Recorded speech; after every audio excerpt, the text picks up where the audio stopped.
Dictator Adenoid Hinkle has a doppelganger, a poor but kind Jewish barber who lives in the slums, who is one day mistaken as Hinkle in Charlie Chaplin's The Great Dictator.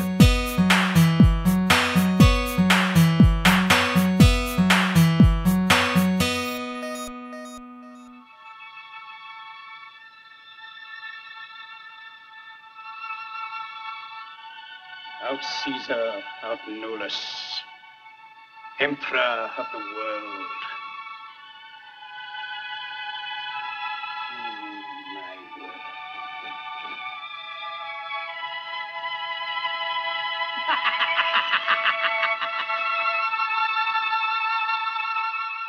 The Great Dictator was released in 1940, which if any of you have ever seen any of the movie art, you can clearly tell that Chaplin is poking fun at fascism and Hitler. And the most interesting fact is that Charlie Chaplin and Adolf Hitler were born in the same week of the same month of the same year. And the duality of their personalities is just amazing. Another cool thing about this movie is that it was so sensitive at the time, because 1940 we were on the brink of American involvement in World War II, and Chaplin was clearly doing things that could have definitely have pissed off Adolf Hitler.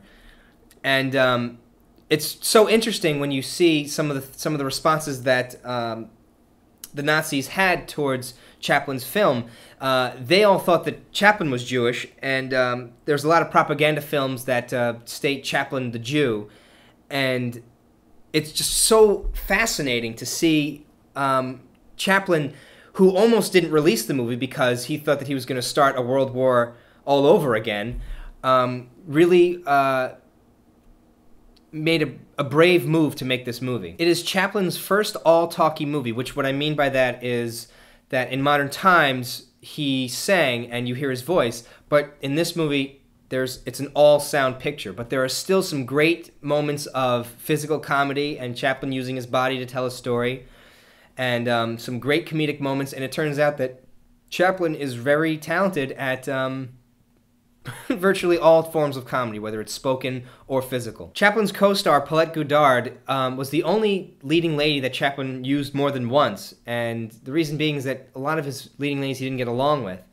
And him and Paulette Goddard just have this understanding of how each other thinks, and it really shows in the performances. Perhaps the most memorable thing about this movie, and it's certainly my favorite part of it, is Chaplin's end speech when he is not the dictator, but he is the barber disguised as Hinkle, and he's forced to give an address to the world to stop war. And what's so heartbreaking about it is that it's not the character speaking, it's Chaplin looking dead in the camera and telling you what is wrong with the world. And it's just such a great monologue, and you can tell that he rehearsed it over and over again. It's just, it's such a heartfelt message. It's words to live by, and it just shows what a great human being that Charlie Chaplin was. Another interesting fact that attributes to Chaplin as a perfectionist is that the film went, I believe, over 180 days over production. The reason being is that in the dailies, he noticed that there were some shots in the scenes of the ghetto that he didn't like, and he wanted to redo them again, but they tore down the soundstage of the ghetto and they had to rebuild it all over again.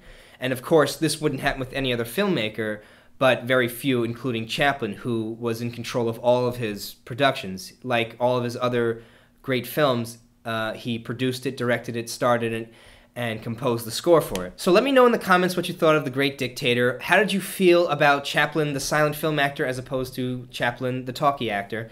What were your feelings towards the sensitive nature of the movie? I mean, knowing that this was made during World War II at the peak of its sensitivity. And that's pretty much it.